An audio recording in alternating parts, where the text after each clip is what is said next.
Más de 600 allanamientos en Durán permite la detención de varios delincuentes, entre ellos un menor.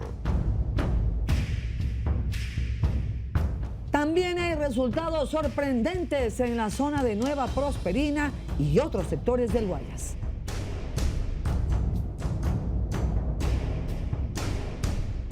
Son los operativos Apolo. Sigue la lucha contra la delincuencia organizada.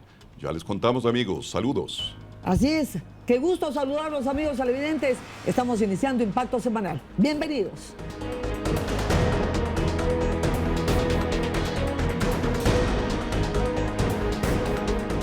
Millones de dólares han sido movidos en el país por las bandas narcoterroristas.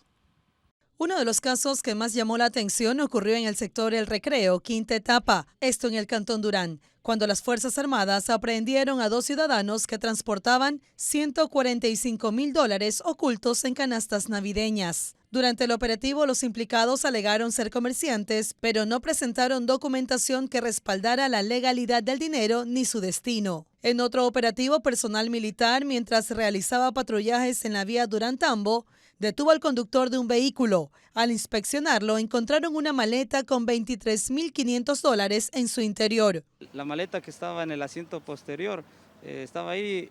Nosotros el procedimiento nuestro es que esa misma persona baje la maleta, abra la maleta, ahí encontramos el dinero. No supieron manifestar, se quedaban viendo el uno con el otro, ninguno habló. Entonces, de las 2 personas colombianas y el conductor también solo como que se hacían los sorprendidos. Así también, en noviembre pasado, sujetos que se movilizaban en una camioneta transportaban $120,000 en efectivo. El hecho ocurrió en Sucumbíos. Por la forma de transportar tal cantidad de dinero, se presume que tenía como destino inyectar a la minería ilegal, narcotráfico o contrabando. Estas grandes cantidades de dinero que circulan, grupos terroristas que están calificados en la actualidad, no pueden depositar ese dinero en la banca, lo que utilizan a testaferros. Estos testaferros son los encargados de dar la cara visible ante las autoridades o al comercio lícito para poder ingresar este dinero al sistema comercial de forma legal. Pero tenemos que tener en cuenta como una recomendación, la persona que hace esto puede ser sancionada con cárcel.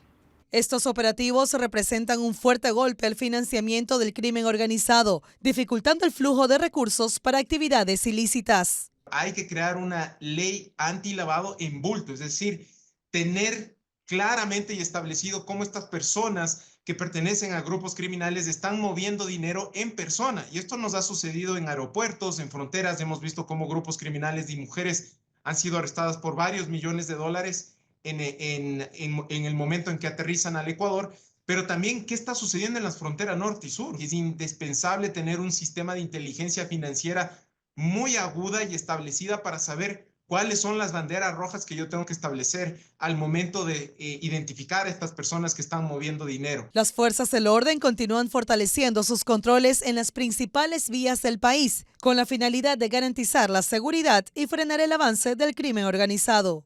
Mucha atención en el sur de Guayaquil. Autoridades decomisaron armas de largo alcance a una banda terrorista.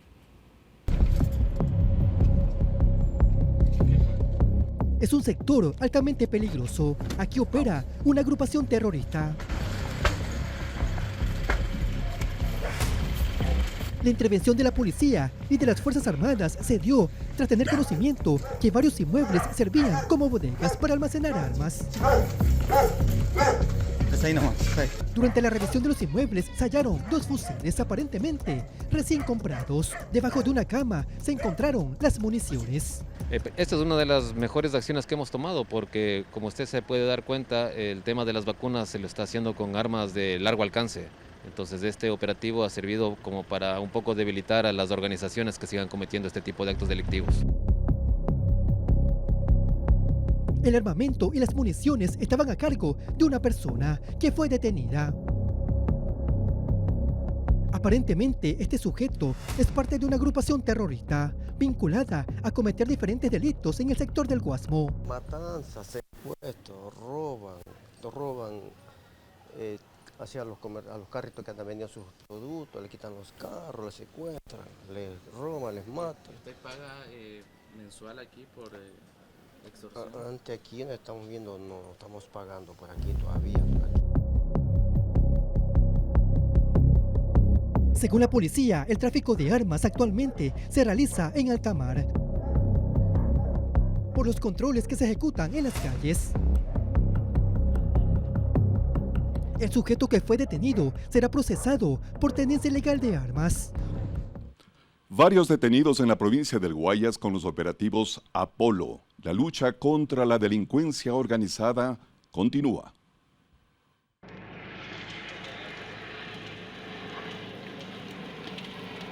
Llamas que arden cual Apolo, que acaba con las plagas que amenazan la armonía del Cantón Durán.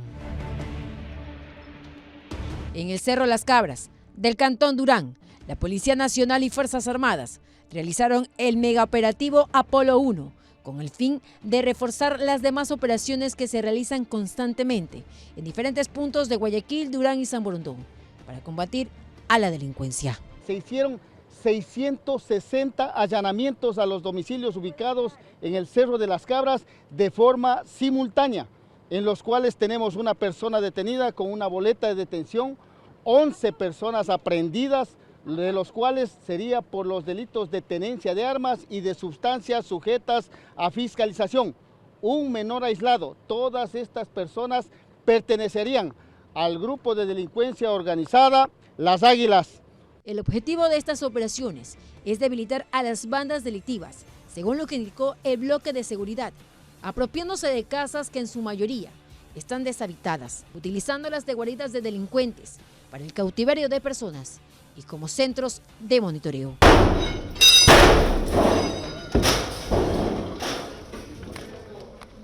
La Policía Nacional desplegó el megaoperativo Apolo 2, focalizado en los sectores de La Barraca, Sociovivienda y otros lugares priorizados del distrito Nueva Prosperina. De acuerdo a la información de las unidades de inteligencia y de policía judicial, nos va dando nuevos resultados, nueva información que nos permite realizar este tipo de operativos de manera planificada y contundente. Son aproximadamente 1000 servidores policiales de los 3 subsistemas que estamos utilizando para hacer una demostración de fuerza y de una presencia enérgica en el territorio.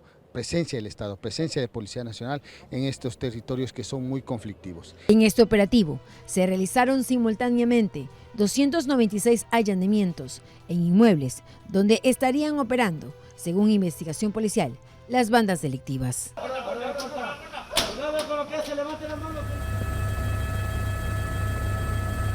Por aire y tierra, la Policía Nacional del Distrito Pascuales ejecutó en conjunto con las Fuerzas Armadas el megaoperativo Apolo 3 en el sector de Barrio Lindo, con el objetivo de aprender a los miembros de una banda terrorista. Acá tenemos los tiguerones que están en este sector, están ocupando estos espacios, pero también nosotros hemos identificado el desplazamiento del delito de otros barrios a estos lugares. Acá tenemos la presencia de los igualitos, de los duendes acá en este sector, que son tiguerones también, entonces esas estructuras criminales nosotros como policías estamos identificando. En este operativo se aprehendieron a 6 sujetos, entre ellos un hombre que tenía antecedentes penales por tenencia ilegal de armas, tráfico de droga, receptación, robo. Entre los detenidos también se encuentra una mujer cuyo domicilio había sido baleado por represalias, según la investigación policial. Es por eso que los gendarmes hacen un llamado para que no salgan en libertad. Y esa parte es importantísima que nuestra comunidad debe saber. Nosotros estamos también exigiendo a las autoridades que efectivamente también nos ayuden en la judicialización de todas estas personas que estamos poniendo a órdenes de las autoridades. En el Apolo 3 se logró incautar 9 armas de fuego, 22 municiones, 4 cámaras de biovigilancia, 12 celulares, 2 chalecos balísticos, 2 vehículos de alta gama reportados como robados, 8 motocicletas que estarían vinculadas a hechos violentos, 23 cuchillos y 55 envolturas de droga. El objetivo de estos megaoperativos es identificar a los integrantes de grupos delincuenciales y debilitar su economía, garantizando de esta forma la seguridad de la ciudadanía. Y se allanaron oficinas y viviendas de varios funcionarios del Ministerio de Economía y Finanzas por presuntos actos de corrupción.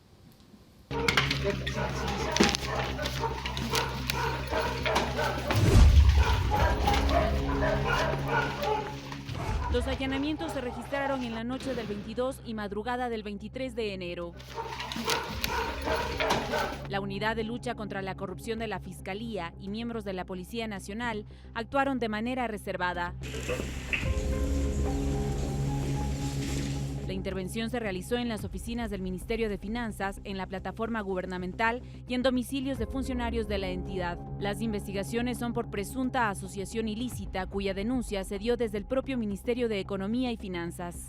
La indagación previa se relaciona con una presunta red de corrupción en la que funcionarios públicos de la entidad estarían involucrados. En el comunicado emitido por el Ministerio de Gobierno durante la mañana de este jueves, se menciona que el Ministerio de Finanzas presentó denuncias claves que expusieron actos corruptos vinculados a administraciones anteriores que se intentaban perpetuar con prácticas ilegales en la administración pública.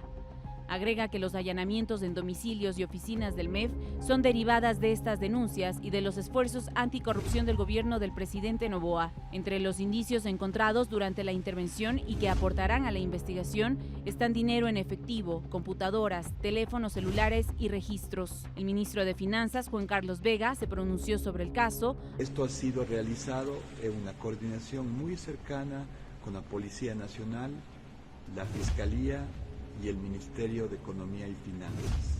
Esto en base a nuestro compromiso y el del Gobierno Nacional de no tolerar actos de corrupción y de trabajar con todas las instituciones que requieran investigar y limpiar de una vez por todas los actos de corrupción de las entidades públicas. Hasta el momento no se ha confirmado el número de detenidos en esta investigación.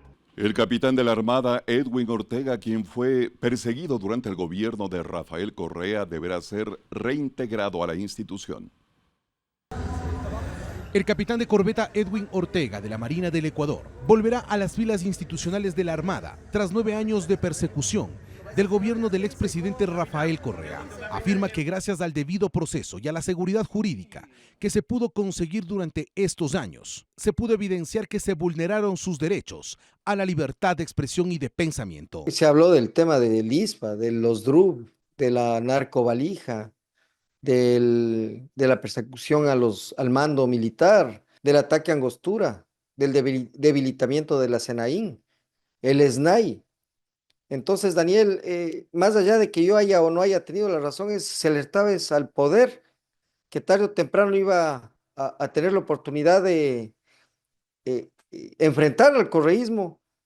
Con el tiempo se lo ha hecho, ¿no? Y el gobierno de ahora abandera esa lucha. Recordemos que este hecho inició con una respuesta del capitán a una carta personalizada que envió al expresidente Correa y a todos los militares en un momento de tensión en la cúpula militar por la administración de los recursos del ISPA. Fueron 21 procesos disciplinarios y 2 consejos de disciplina militar que enfrentó el capitán Ortega desde aquel entonces. Y en el caso específico de la libertad de expresión, este derecho constitucional, si bien es limitado por su naturaleza de ser militar en ciertos ámbitos como temas estratégicos o temas de seguridad interna, no significa que los militares no puedan realizar sus expresiones libremente relacionados al desarrollo democrático del país, que es precisamente lo que el capitán Ortega hizo en su momento, y ahora eso ha sido considerado como un discurso protegido y amparado por el derecho constitucional a la libertad de expresión. Este miércoles su abogado defensor acudió al Ministerio de Defensa, oficiando a las autoridades y poniéndose a disposición de las Fuerzas Armadas para su reintegro, que podría darse en los próximos días. Y fueron llamados a juicio por delincuencia organizada en el caso Purga el exasambleísta social cristiano Pablo Muentes, también la expresidenta de la Corte Provincial del Guayas, Fabiola Gallardo, y otras 17 personas. El juez Javier de la Cadena de la Corte Nacional de Justicia, en la audiencia evaluatoria y preparatoria en el caso Purga, decidió llamar a juicio a Pablo Muentes, exasambleísta social cristiano, y 18 personas más, en una trama de corrupción que se habría generado al interior de la Corte Provincial del Guayas. Según la teoría de la Fiscalía, a la cabeza de esta organización delictiva estaría Pablo Muentes, quien operaba a través de Mercedes Villarreal, Fabiola Gallardo, expresidenta de la Corte Provincial del Guayas, y también del juez Johan Marfetán. Ellos habrían sido colaboradores directos de la estructura criminal y que junto a Mayra Salazar se conoció cómo se movían los hilos al interior de la Corte Provincial del Guayas. Incluso en su testimonio anticipado, se conoció que buscaban afectar en aquel entonces al presidente Daniel Noboa. El doctor Ronald C. no solo trabajaba para el señor Pablo Muentes, sino que también cumplía las peticiones del señor Javier Muñoz, quien en ese momento era vocal del Consejo de la Judicatura, y de su mejor amigo, el señor Roberto G., en las causas judiciales que tenía en contra del señor Daniel Noboa, hoy presidente de la República. El caso Purga dio inicio el 4 de marzo del 2024, cuando Muentes, Gallardo y los otros implicados en esta causa fueron detenidos en los allanamientos ejecutados en sus domicilios. En este proceso judicial, en la etapa evaluatoria y preparatoria de juicio, el magistrado declaró el sobreseimiento a 3 personas, entre ellas la esposa de Pablo Muentes. Y si bien creo que tiene Fiscalía un caso sólido para poder armar, hay personas con las que se equivocan. Son 19 personas que irán a la etapa de juicio, 4 en calidad de líderes y 15 como colaboradores de delincuencia organizada, además de la posibilidad de que Fiscalía inicie nuevas investigaciones en contra de los procesados. Investigan a 4 jueces anticorrupción en el denominado caso Fachada, tras los allanamientos ejecutados por la Fiscalía General del Estado. En marzo del 2022, se inició el proceso de selección para elegir a 14 magistrados especializados para la Unidad Judicial contra la Corrupción y Crimen Organizado. En menos de 2 años de sus funciones, y ya 4 de estos magistrados se ven implicados en presuntos hechos de corrupción, pues la Fiscalía General del Estado allanó los inmuebles y también los despachos de 4 jueces de esta sala especializada en el denominado caso Fachada. Yo creo que es imprescindible cambiar el sistema de selección de jueces. Es imprescindible que esto se lo haga a través de la escuela judicial con procesos de selectividad largamente llevados. Además, es imprescindible que exista una depuración permanente de la administración de justicia. Es decir, que los jueces sepan que estos actos de corrupción van a tener consecuencias inmediatas y muy graves.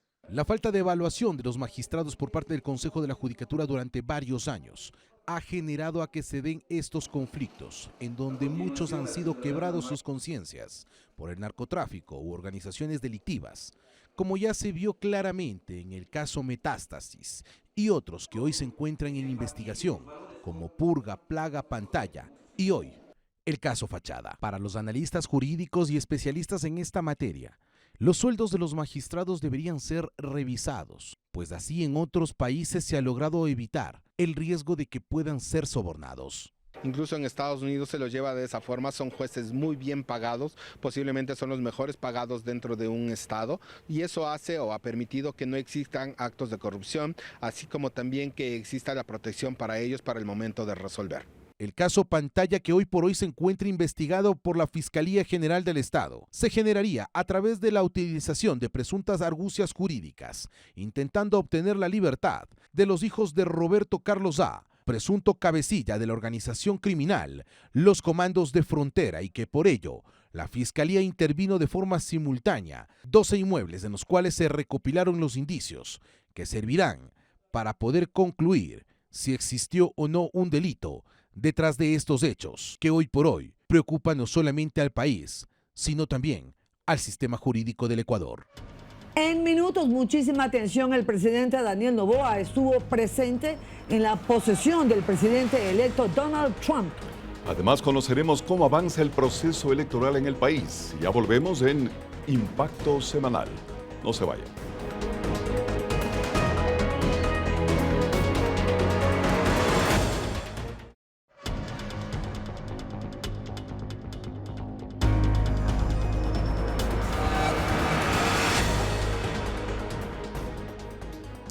Y como histórica catalogan analistas políticos la invitación que recibió el primer mandatario, Daniel Noboa, para la posesión del presidente estadounidense Donald Trump. La presencia del mandatario ecuatoriano Daniel Noboa en la posesión de Donald Trump como presidente de Estados Unidos provoca un antes y un después en las relaciones con ese país, dice el analista político Rodrigo Jordán. Es una noticia positiva para el país porque se afirma la situación de Ecuador como aliado de la principal potencia del mundo y que de paso es nuestro principal socio comercial y nuestro principal aliado en la lucha en contra de la narcodelincuencia. Cree que eso afianza la posibilidad de consolidar acuerdos económicos y de seguridad con Estados Unidos. Es una excelente oportunidad para que el presidente Daniel Noboa se acerque más a Estados Unidos y logremos lo que nunca antes habíamos logrado, como por ejemplo un tratado de libre comercio, un acuerdo de asociación ya estratégica por los temas de seguridad y también otros aspectos de cooperación, como decía, especialmente para el ámbito social. Esa colaboración en materia de seguridad es fundamental según el ex jefe de inteligencia y coronel retirado Mario Pazmiño, más aún cuando está en análisis una reforma para permitir el retorno de bases militares extranjeras al país. La posición de Estados Unidos, un poco débil en la región latinoamericana, puede cambiar porque la forma de actuar del presidente Trump es diferente a la que tenía Biden. Daniel Noboa es el primer presidente ecuatoriano en asistir a la posesión de un mandatario estadounidense. No estuvo solo en la posesión, también asistió a otros eventos antes de la ceremonia de investidura. El jefe de Estado, Daniel Noboa, entregó recursos para la construcción de un puente e impulsó el denominado programa Jóvenes en Acción en la provincia de Manabí. El presidente Daniel Noboa visitó la provincia de Manabí, específicamente los cantones de Santana y Portoviejo, donde realizó varias actividades en beneficio de la comunidad local. En Santana, conocido también como Vuelta Larga, firmó el contrato para la construcción del puente sobre la parroquia Lodana, una obra muy esperada que fue abandonada por años. Este proyecto, con una inversión de casi $7 millones, contempla la construcción de 2 puentes, cada uno de 35 metros de largo y 1 kilómetro de accesos. Será una estructura moderna, elaborada con materiales de alta calidad para garantizar seguridad y funcionalidad. Esta estructura beneficiará no solo a Santana, sino también a otros cantones cercanos. La construcción estará a cargo de la empresa Consorcio Lodana y se espera que se entregue la obra en un plazo de 9 meses. Y hay máquinas trabajando, están haciendo desasolve el río que había sido sedimentado desde que se hicieron los estudios y se va a proteger con escollera, se va a demoler el puente existente.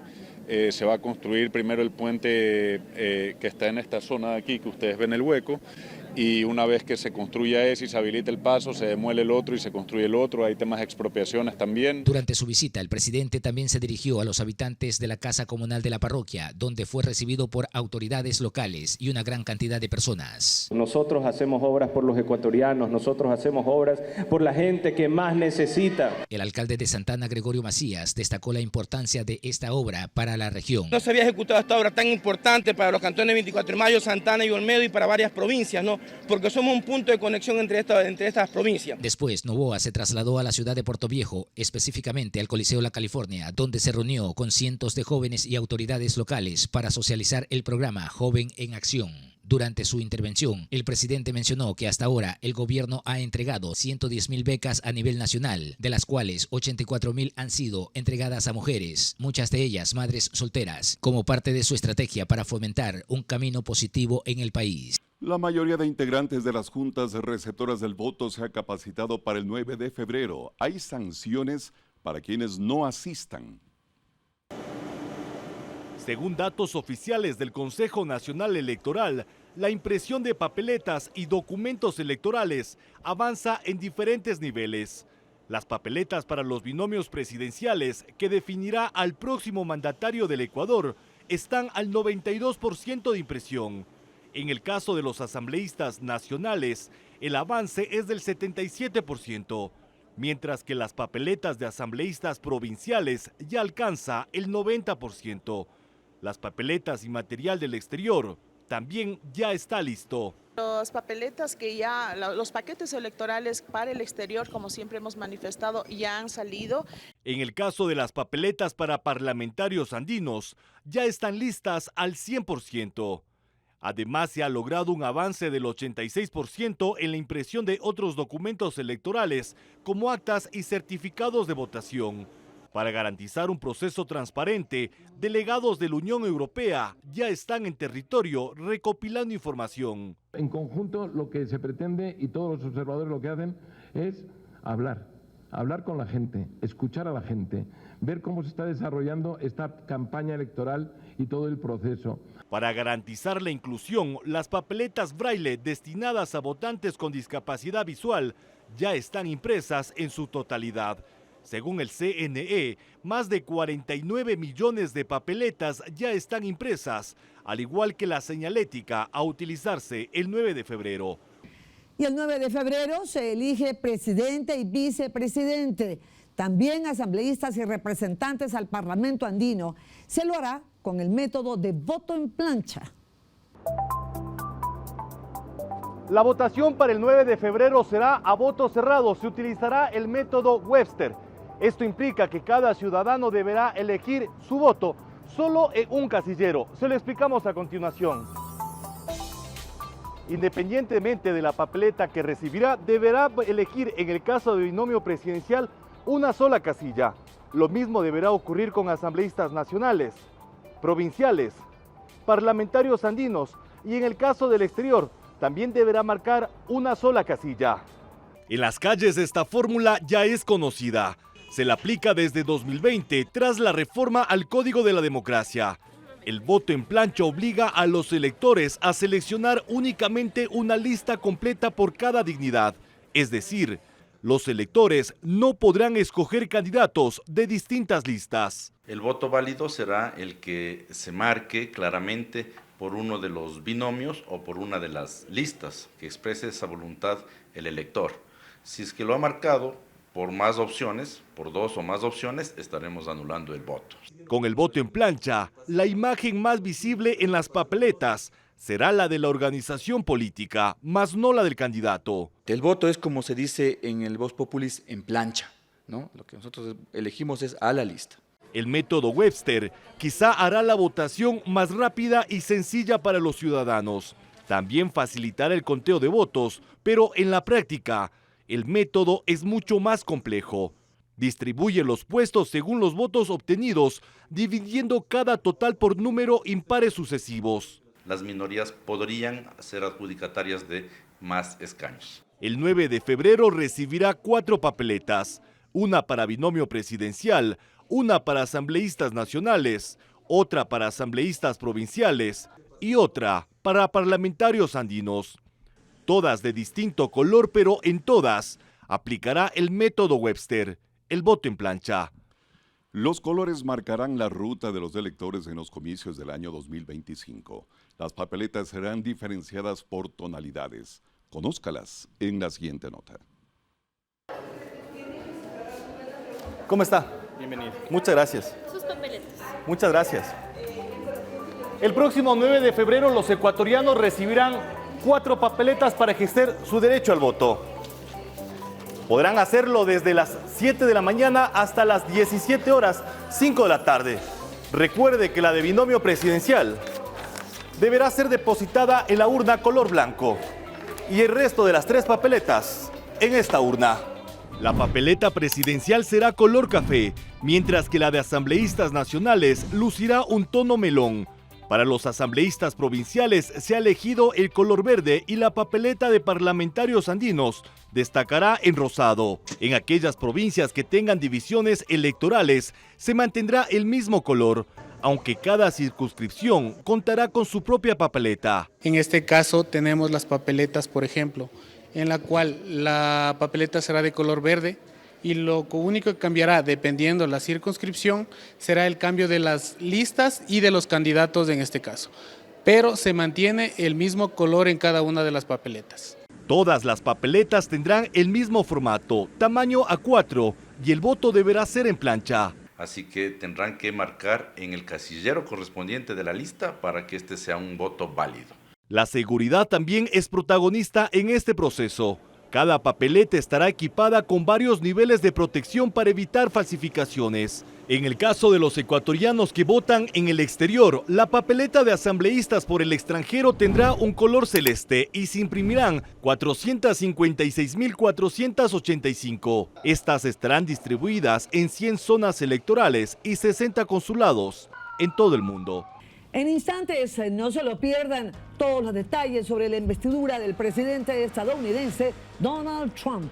Haremos un análisis de los numerosos decretos ejecutivos emitidos a pocas horas de asumir el poder. Ya volvemos, amigos, aquí en Impacto Semanal.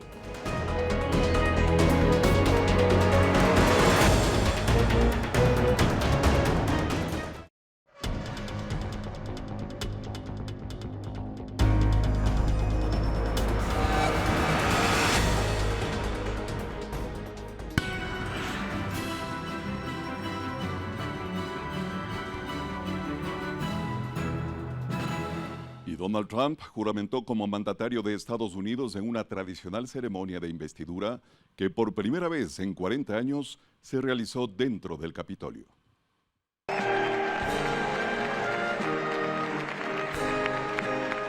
Donald Trump llegó a la rotonda del Capitolio para prestar juramento como el presidente número 47 de los Estados Unidos.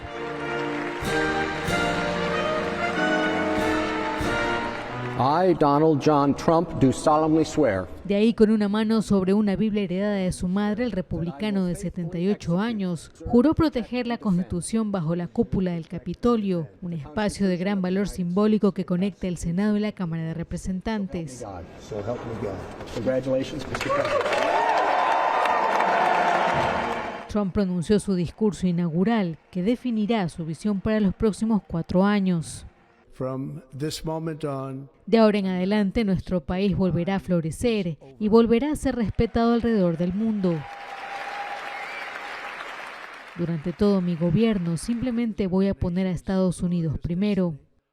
Donald Trump regresó este lunes a la Casa Blanca tras una investidura que por primera vez en décadas se celebró en el interior del Capitolio debido al intenso frío que se registra en Washington, D.C. El mandatario contó con la presencia de líderes mundiales, magnates de Silicon Valley y miles de simpatizantes que se reunieron en el Capital One Arena para la ceremonia.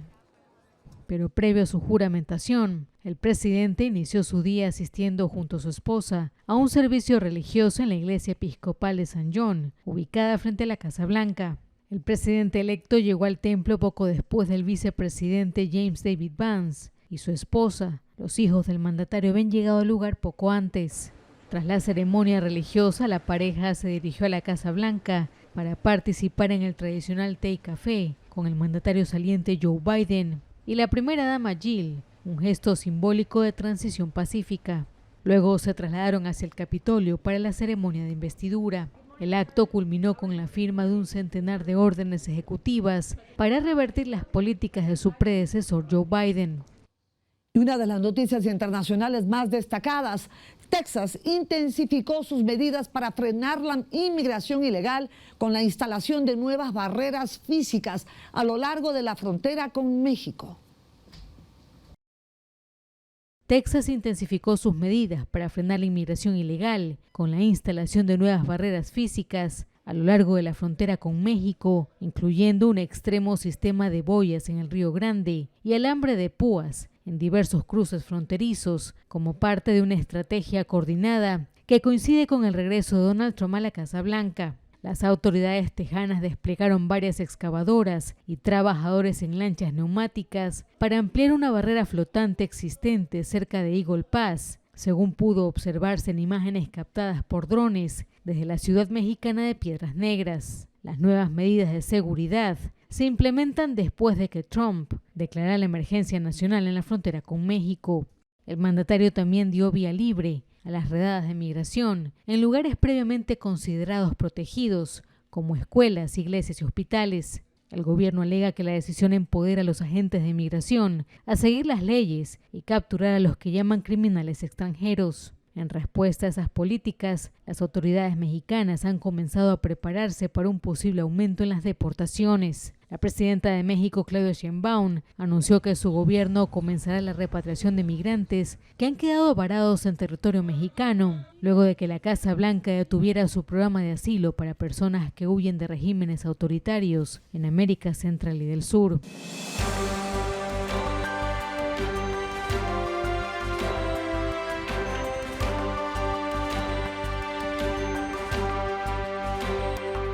El lunes a las 12 del día, Donald Trump tomó juramento como 47º presidente de los Estados Unidos en el interior del Capitolio y con la presencia de autoridades y numerosos invitados especiales. El presidente de Ecuador, Daniel Noboa, junto a su esposa, estuvieron en primera fila dando cuenta del acercamiento y cooperación que existe entre los dos países. Donald Trump, luego de la ceremonia de posesión, no esperó instalarse en la Casa Blanca para empezar a gobernar.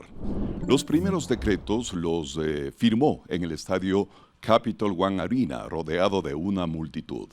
En este lugar, derogó 78 órdenes ejecutivas de Joe Biden. Se establece una congelación regulatoria para las agencias federales que no emitan más normas y para la contratación de funcionarios.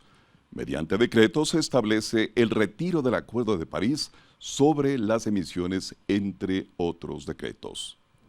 Ya en la Casa Blanca firmó otra serie de decretos adicionales: el retiro de Estados Unidos de la Organización Mundial de la Salud, el indulto a los encausados por el asalto al Capitolio del año 2021.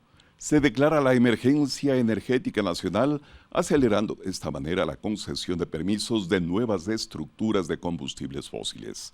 Se declara emergencia nacional en la frontera sur y se autoriza el uso de fuerzas militares.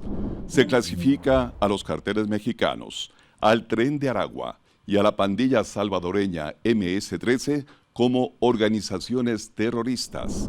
Cuba vuelve a la lista estadounidense de estados promotores del terrorismo. Entre las decisiones más polémicas del nuevo presidente de los Estados Unidos se encuentran la terminación del derecho de ciudadanía por nacimiento para migrantes, y un juez federal lo bloqueó temporalmente. La restauración de la verdad biológica, es decir, solo se reconocerán dos géneros, masculino y femenino. Pena de muerte para migrantes ilegales que mutilan y asesinen a estadounidenses o cualquier agente de policía.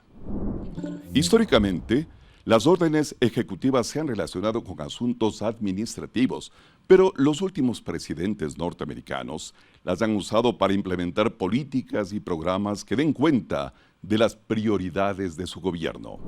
Muchas de las medidas dictadas por Trump, a pocas horas de su posesión, ya han generado numerosas reacciones más bien cautas, que provienen de Rusia, China, la OMS, México, entre otros países y organismos internacionales. De esta forma, se inaugura el segundo periodo de Donald Trump al frente de la nación más poderosa del mundo. La expectativa, dentro y fuera de Estados Unidos, por supuesto, es enorme.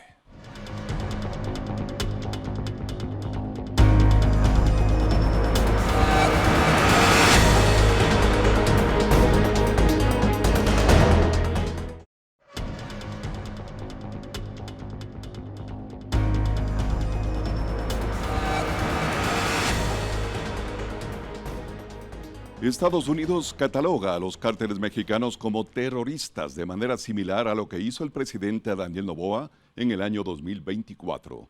Según expertos en seguridad, esta decisión es acertada y abre las puertas a la colaboración internacional. El primer anuncio que efectuó el nuevo presidente de Estados Unidos, Donald Trump, fue que los cárteles mexicanos del narcotráfico serán considerados como terroristas. Under the orders I signed today, we will also be designating the cartels as foreign terrorist organizations.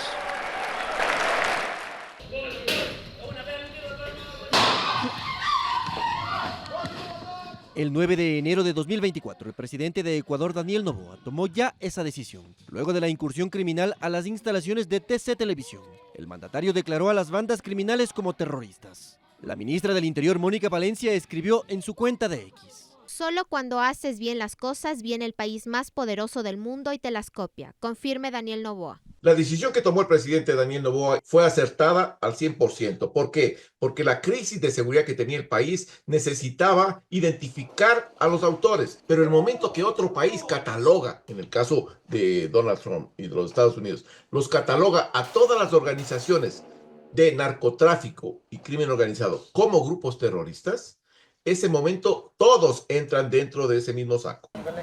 Aunque aún no existe una lista de cárteles mexicanos que ingresarán a esa categoría, sí hubo una recomendación de las autoridades norteamericanas. Ahí están: el cártel de Sinaloa, el de Jalisco Nueva Generación, el cártel del Golfo, los Zetas, cártel del Noreste, cártel de Juárez, cártel de Tijuana, organización de los Beltrán Leiva y la familia michoacana. ¿Qué implica esto para Ecuador? Automáticamente pueden ser extraditados y las condiciones de esos señores cambian totalmente. El analista político Rodrigo Jordán dice que la decisión de Estados Unidos de replicar lo que el gobierno declaró en 2024 amplía la cooperación en materia de seguridad. ¿Esto qué quiere decir? Que junto con Milei, con Bukele y el presidente Daniel Noboa van a poder ser esos embajadores que harán que Estados Unidos tenga una mayor presencia en la región. Esa colaboración podría pasar además por el intercambio de información y la capacitación de policías y militares. Y una adolescente tomó la fatal decisión de quitarse la vida en el cantón Salcedo, en la provincia de Cotopaxi. Les contamos los detalles. Un lamentable suicidio de una estudiante de 14 años enlutó al barrio Jesús del Gran Poder en la parroquia Muyiquindil Santana del cantón Salcedo.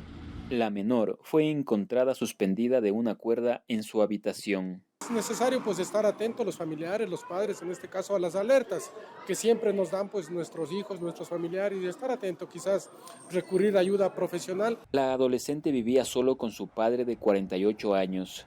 El día del trágico desenlace, su progenitor viajó hasta Quito para hacerse unos exámenes médicos y cuando llegó en la tarde se encontró con el cuadro desgarrador. Los índices nos están diciendo que tenemos que tomar atención en el comportamiento de nuestros hijos. Por mínimos que sea un cambio, tenemos que ingresar al diálogo. La motivación sería por problemas familiares.